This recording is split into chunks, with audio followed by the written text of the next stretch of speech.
के रूप में आए हैं सभी साथी जी से मिलने। तो प्यारी फोटो आ रही। मैं सबको अवगत करा दूं कि इस समय जो है आज से रामगढ़ ग्राउंड हमारा रामगढ़ मैदान है उत्तरकाशी, तब आप इधर आएंगे तब मैं जाऊँगा। जाओ हमारे व्यास जी गोपाल मणि जी और उनके सुपुत्र सीतासरण जी द्वारा जो है वो कथा जनः स यत् प्रमाणम कुरुते लोकस्तदनुवर्तते। उन्हीं भक्तजनों पर और आप में एक अलग ही ऊर्जा है और संपूर्ण भारतवर्ष को। अध्यक्ष वर्तमान कल मुझे दूरभाष से बताया कि गुरुदेव आप आइए। हमने कहा आएंगे अवश्य, पर गुरु महाराज का आज कथा प्रारंभ है और ये उन्हीं की कथा नहीं है, ये हम सब का उत्तरदायित्व है। और मैं विशेष रूप से आप सब लोगों को, अपने सत्य साथी को, आर्थिस्मान बहन को आमंत्रण देने आ रहा हूँ कि आप वहाँ पर भी इस कथा की शोभा बढ़ाएंगे और आप ये सब हमारे सब 1 बजे से 5 बजे तक पधारें। हम बहुत आनंदित हैं आज भगवान जगन्नाथ जी के चरणों में बैठ करके। हम तो जहाँ भी जाते हैं अपने जगन्नाथ को कभी भूलते ही नहीं है, सोते जागते उठते बैठते हर समय हर क्षण वो हमारे साथ है और हम उनके चरणों में हैं। बस इन्हीं शब्दों के साथ में अब समय का बहुत दबाव है। मैं पूज्यपाद आचार्य सीतासरण जी महाराज महादेव जगन्नाथ भगवान को प्रणाम करते हुए यहाँ पर इस दिव्य स्थली पर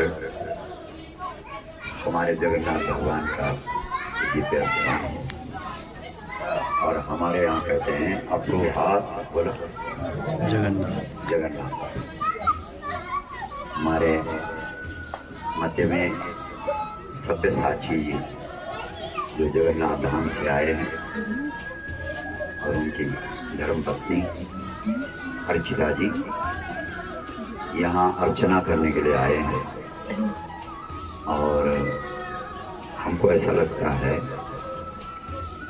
कि यहाँ आकर के वो बड़े भावुक हो रहे होंगे, गदगद हो रहे होंगे। हमारे पहाड़ी भाषा में बोल रहा कि जब भगवान लुकी तो भगवान जो जगन्नाथ धाम हुआ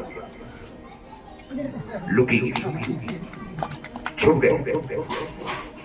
जब आप अंदर जाते हैं तो सच बोलो, आप रोमांचित होते हो। तुम लोग समझ रहे हो ना? एक क्षण के लिए फुर्सत है तुम लोगों में कोई जाए भी जगन्नाथ आप क्यों टेबल आप गए हो? अरे हंडी पर हंडी हंडी हंडी हंडी और मनकी पर मनकी मनकी मन लोग तो दुनिया मत मन के काला और कुछ नहीं। जब यहाँ है भगवान तू यहाँ छुपा हुआ है, यहाँ छुपा हुआ नहीं। और जगन्नाथ भगवान की ये विशेषता है। हमारा जो ये मंत्र है कि अप्रोहात जगन्नाथ। सुबह उठ करके सबसे पहले क्या देखना चाहिए? हाथ। और हाथ देखने के साथ किसको देखना चाहिए? क्योंकि जगन्नाथ भगवान कहता है कि मैंने अपने हाथ तुम्हें दे दिए हैं, अब इन हाथों से केवल अपना काम नहीं करना, पूरे जगत का काम करना और सबका काम करना। ये मतलब है अप्रोहात जगन्नाथ। जैसे हमारे पूज्य डॉक्टर राधेश्याम खन्नूर जी है, हमारे शिव प्रसाद सेमाल जी आचार्य जी हैं, अभी बोल रहे थे कि नहीं हम तो जहां भी जाते हैं जगन्नाथ। आपको हाथों को देखते हुए ये विचार होना चाहिए कि ये मेरे अपने हाथ नहीं है, ये उधार के हाथ हैं। सुदामा के चावल भी उधार के थे। भगवान ने आपको अपने हाथ उधार दे रखे हैं। उधार के चावल आज जगन्नाथ से लेकर के और बद्रीनाथ तक चल रहे हैं, कभी खत्म नहीं होते। इसलिए इन हाथों से हस्तौ च कर्मसु मनस तब पाद योगिना, हमारे जो ये हाथ हैं वो जगत का काम करेंगे। सुबह उठ करके हम ये देखें कि यार इन हाथों से हमने कितनों का भला किया। इसलिए जगन्नाथ भगवान कलयुग के भगवान है। ये कलयुग माने कर युग, लाखों रावी बोलते हैं व्याकरण की दृष्टि से। ये कर युग है, कर और भर, ये कर्म का युग है। और आप ये ध्यान रखना कि हमारा जो ये धर्म है सनातन धर्म, इस धर्म की जड़ है गाय। बोलो है कि नहीं? रावण अपने राक्षसों को बोलता है कि यही विधि होई धर्म निर्मूला, सो सब करें वेद प्रतिकूला। जिस प्रकार से धर्म को हाथ नहीं लगाना, धर्म को छूना नहीं है, धर्म की जड़ को खत्म करना। तो वो राक्षस थे, वो कहते हैं महाराज ये धर्म की जड़ क्या है? धर्म तो हम जानते हैं, कहीं मंदिर वंदिर है, कहीं पूजा पाठ हो रहा है, कहीं दान तीर्थ व्रत हो रहा है, तो ये सब धर्म का काम है।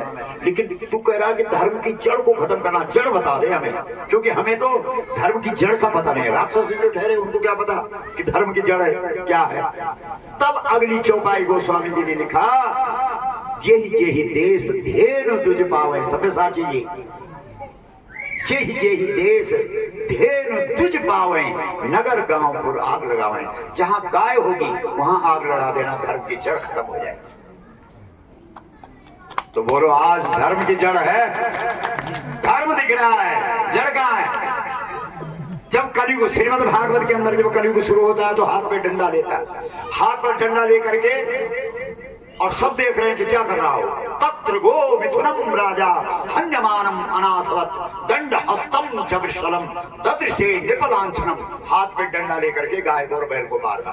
कलयुग की पहचान है गाय और बैल को दुखी करना, गाय और बैल को मारना। और गाय और बैल क्या है? धर्म की जड़। तो जहां जहां गाय है वहां वहां आग लगा दो। गाय खत्म हो गई तो धर्म की जड़ खत्म हो गई। जिस किसी पेड़ की जड़ है नहीं तो उस पेड़ किस काम का? पेड़ की जड़ काट दो, ऊपर से दूध से सींचो तो वो तो दिखावा है, पाखंड है। ये तो कैमरे का युग है, ये तो फोटो का युग है। लटू लच्छा हुए और आज भी फोटो नहीं छूटी। बोलो तो हार हार मां, हाथ खड़ा करके बोला सुधर नया बढ़िया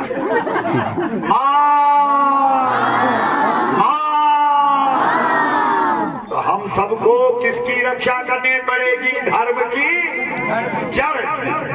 और धर्म की जड़ क्या है? गौ माता, गौ माता। धर्म की जड़ क्या है? गौ माता, गौ माता। धर्म की जड़ क्या है? हर हर हर हर। उड़ीसा की पावन धरती से सब्यसाची जी यहाँ आए। अभी एक दिल्ली के अंदर एक,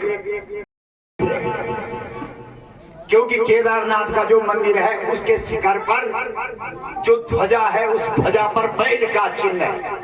और जो हमारे उत्तराखंड के लोग दिल्ली में रहते हैं उन सब ने एक उत्तराखंड प्रवासी प्रकोष्ठ बनाया। और उनको, क्योंकि हम लोग जहां भी पूरे देश के अंदर जाते हैं, जैसे हमारे जगन्नाथपुरी से आए हुए हैं, जहां भी जाएंगे जय जय जगन्नाथ, ऐसे हम लोग पूरे देश के अंदर जाते हैं तो जय केदारनाथ। तो उत्तराखंड प्रकोष्ठ के जो प्रवासी प्रकोष्ठ बना हुआ है उसने निर्णय लिया कि यहाँ भगवान शिव जी का, उनकी प्रेरणा से, क्योंकि हमारे जो उत्तराखंड में केदार बाबा है उनके शिखर पर जो ध्वजा है वो ध्वजा पर बैल का चिन्ह है। गौ और बैल, जय की गौ वे की मऊ। हमारे पहाड़ में जिसके घर में गाय वो घर घर है, बाकी सब बेघर है। इस बात से लेकर के वहाँ एक भूमि पूजन हुआ। उसमें माननीय हमारे धामी जी, जो कि धामों का बड़ा महत्व रखने में चतुर है, वो भी वहाँ भूमि पूजन में आ गए। लेकिन वहाँ आज जो है सारा ये उठा दिया, उसको एक मतलब बड़ा ये बना दिया फोकट में। वो बड़े जो वहाँ के हमारे तीर्थ पुरोहित हैं वो इतने अच्छे लोग हैं, इतने सीधे हैं। उन्होंने जब प्रधानमंत्री जी केदारनाथ में आया तो उन्होंने ज्ञापन दिया कि गौ माता को राष्ट्र माता का सम्मान मिलना चाहिए। ऐसे जो केदारनाथ के हमारे तीर्थ पुरोहित हैं वो भी बेचारे उन लोगों की बात में आ गए कि ये कैसा होगा। अरे भाई, धाम तो सहज होता है, धाम को कहीं दूसरी जगह कैसे बनाया जा सकता है? वो तो एक मंदिर की बात थी, लेकिन उसको बात का पतंगड़ बना दिया। ये क्योंकि व्यर्थ की बातों में समय करना। और एक हमारे सब्यसाची जी कहां जगन्नाथ से और कर से खोजते खोजते लुक्यू भगवान छुप्यू गद गद गिरा नयन बह नीरा मम गुण गावत पुलक शरीरा। बोलो, ये उड़ीसा की पावन धरा धर्म की धरा है, भाव की धरा है, क्योंकि हम लोग तो जाते रहते पूरे देश के अंदर हमको अवसर मिला है। तो ऐसे भगवान के दिव्य स्थान पर हम सब ये संकल्प करें, हे जगन्नाथ, ये जो हाथ तूने हमको दिए हैं, इन हाथों से हम गौ माता की रक्षा करें और इस सनातन धर्म की रक्षा करें। ये हमारा प्रण हो, ये हमारा संकल्प हो, यही हमारे मस्तिष्क में और मन में हमेशा चलता रहे। आप सबका बहुत बहुत अभिनंदन, धन्यवाद।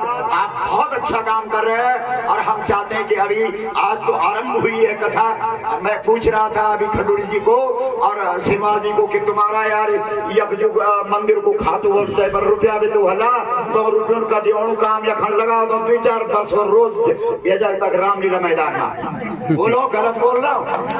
बाकी और जगह कहीं पैसा लगे नहीं सकता। बोलो, क्या सुंदर व्यवस्था बोला। और हम भी पूरा देश के अंदर जगन्नाथ की छुई तो लगाऊंगा और क्या छुई हमारी। और जगन्नाथ को रथ पर देते, रथ अगर यखन भी चाहूँ का खनता हूँ तो रथ यख भी निकाल दो और रथ। बोलो जगन्नाथ भगवान की, रथधारी जगन्नाथ भगवान की। हर हर गौ माता, राष्ट्र माता, गौ माता, राष्ट्र माता, गौ माता, राष्ट्र माता। हर हर बोलो जगन्नाथ भगवान की। सब्यसाची जी 2 सर को तो आएंगे, सबको लेके रथ। हमारे सब्यसाची जी जो हम पूज्य पिताश्री से बोल रहे थे, या तो अर्जुन जी की नींद घोड़े के ऊपर ही पूरी होती थी, है ना, या फिर मतलब इसके लिए बहुत कर्मठ जीवन हमको लगता है कि अर्जुन ने किया है। उतना ही आप जब करेंगे तब आपके ऊपर जगन्नाथ की कृपा उतरेगी। और ऐसा लगता है कि अब आप सही जगह पर पहुंच गए हैं और भगवान का मूल स्थान जो है वो यही है। और इसी प्रकार से आप यहाँ आते रहें और इस जगन्नाथ के मूल में जल चढ़ाते रहें, तो आपका उड़ीसा का जगन्नाथ फूल की तरह खिलता रहेगा। बोलो जगन्नाथ भगवान की जय। माँ गौ माता, गौ माता, गौ माता।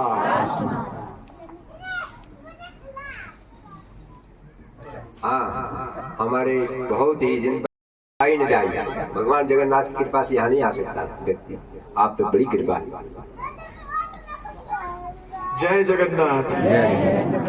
आज ये मेरा सौभाग्य है कि आप लोगों का तो दर्शन हो गया, लेकिन ऐसे कुछ दिग्गजों के साथ आज मिल पाया, ऐसे कुछ विज्ञ व्यक्तियों के साथ आज मिल पाया, शायद जिनके साथ बैठने का सौभाग्य मुझे कभी नहीं मिलता। और ये मेरा मानना है कि प्रभु कोई 2 व्यक्तियों को एक साथ कभी ऐसे नहीं मिलाते, उनका कोई ना कोई मिशन, कोई ना कोई अभिप्राय निश्चय रहती है। और आज तो मुझे ऐसा लग रहा है कि जैसे मेरा नाम सब्यसाची है अर्जुन, अर्जुन को आज एक नया साथी मिल गया। प्रार्थना करूंगा कि मुझे ऐसे खींच के ले जाइए और मेरे द्वारा आप जो भी करना चाहेंगे करवा लीजिए। मैं तो निमित्त मात्र बनना चाहूंगा। मैं ऐसा एक धाम से आया हूँ जहाँ पे हमारे प्रभु जगन्नाथ को 60 पौटी भोग लगता है। 60 पौटी माने बहुत सारे किस्म के भोग लगते हैं, 56 भोग बोलते हैं। उससे 56 भोग तो वो है, 60 पौटी उससे भी ज्यादा है। और आपको जान के खुशी होगी कि हमारे महाप्रभु जी का जो सबसे फेवरेट खाने जो होते हैं वो गाय के दूध से बनता है। तो हमारे प्रभु बिना गाय की जिंदा नहीं रह पाएंगे। उनको हर दिन सुबह से लेकर शाम तक ऐसे बहुत सारे भोग हैं जो कि दूध से बनती है। तो हमारे प्रभु जी अगर गाय का दूध पीते हैं, हम कैसे हमारे गौ माता को ऐसे छोड़ दें? हम अपने गौ माता को राष्ट्र शायद इसीलिए आज एक गुप्त श्री क्षेत्र में हमें आपका आशीर्वाद मिला, आपका दर्शन मिला और एक नया दिग मिला, नया रास्ता मिला चलने के लिए। जय जगन्नाथ। बहुत बहुत धन्यवाद आज सबको।